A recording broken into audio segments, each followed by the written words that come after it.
Hello আসসালামু আলাইকুম, welcome back to my channel Muntas kitchen. আজকে আমি আপনাদেরকে তৈরি করে দেখাবো তিতা করলা কিভাবে তিতা ছাড়া রান্না করতে হয়।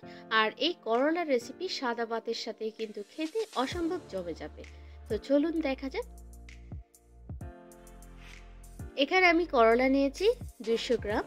আর করলাগুলো কাটার আগেই আমি বেশ ভালোভাবে ধুয়ে পরিষ্কার করে নিয়েছি। আর করলাগুলো আমি এভাবে পাতলা করে কেটে নিয়েছি। আর চেষ্টা করবেন করলা কাটার আগেই ধুয়ে নেওয়ার জন্য। এখানে নিয়েছি 1 কাপ পরিমাণ মিহি পেঁয়াজ কুচি। আর এখানে নিয়েছি সম পরিমাণের আলু কুচি। আলুটাও এখানে আমি মিহি কুচি করে নিয়েছি। তো চলুন আর কি লাগছে সেটা রান্না করতে করতেই দেখে নিই। চুলায় একটা প্যান বসিয়ে এর মধ্যে আমি দিয়ে দিলাম 3 টেবিল চামচ রান্নার রেগুলার তেল। তেলটা গরম হয়ে আসলে আমি এর মধ্যে দিয়ে দিচ্ছি 2টো রসুনের কোয়া। আমি এই রসুনের কোয়াটাও এখানে কুচি করে নিয়েছি। এখন এই রসুনটা হালকা ব্রাউন কালার হয়ে আসা পর্যন্ত আমি ভেজে নিচ্ছি।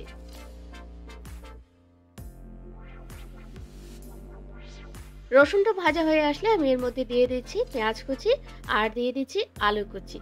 এখন এই পেঁয়াজ আর আলুটা আমি খুব ভালোভাবে মিশিয়ে নিচ্ছি। আর এই আলু আর পেঁয়াজটা আমি এখানে মিনিট খানেক ভেজে নেব।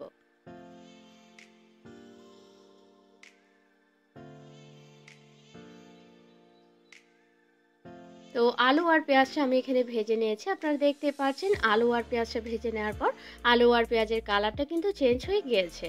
এখন এই পর্যায়ে আমি এখানে অ্যাড করে দিচ্ছি কুচি করা করলা। দিয়ে দিচ্ছি আমি 3-4টি কাঁচামরিচ আমি ফালি করে দিয়েছি। তবে ঝালের পরিমাণটা আপনারা আপনাদের পছন্দ অনুযায়ী এখানে অ্যাড করে নিতে পারেন। এখন এই করলাটাও আমি আলু আর পেঁয়াজের সাথে খুব ভালোভাবে মিশিয়ে নিচ্ছি। আর এই করলাটাও আমি এখানে মিনিট খানেক ভেজে নেব। তো আপনারা ভাবছেন এখনো পর্যন্ত আমি এখানে কোনো মশলা কেন দিচ্ছি না। হ্যাঁ, মশলা একটু পরে দিচ্ছি, তবে এটা কষিয়ে নেওয়ার পরেই।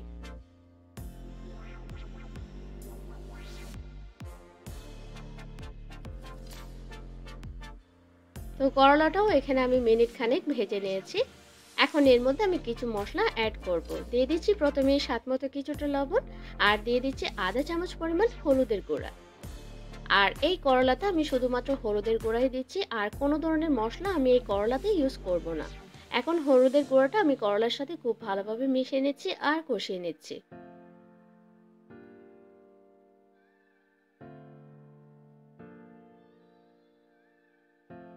তো সবকিছু খুব ভালোভাবে মিশিয়ে নেওয়ার পর এখন কিন্তু এটা সিদ্ধ করার পালা।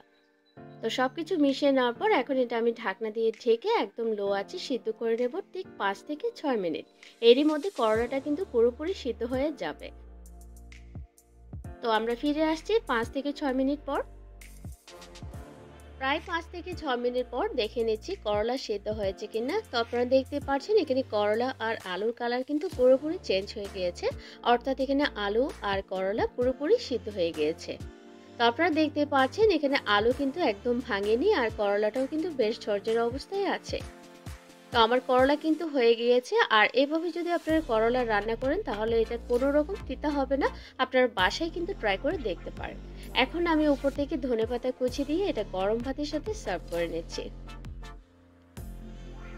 তো আশা করি আপনার কাছে এই রেসিপিটি অনেক বেশি ভালো লাগবে। ভালো লাগলে অবশ্যই লাইক দিবেন এবং ফ্রেন্ডস এন্ড ফ্যামিলির সাথে শেয়ার করবেন। সবাই ভালো থাকবেন, আমার জন্য দোয়া করবেন। সামনে কোনো নতুন রেসিপি নিয়ে আবারও হাজির হব।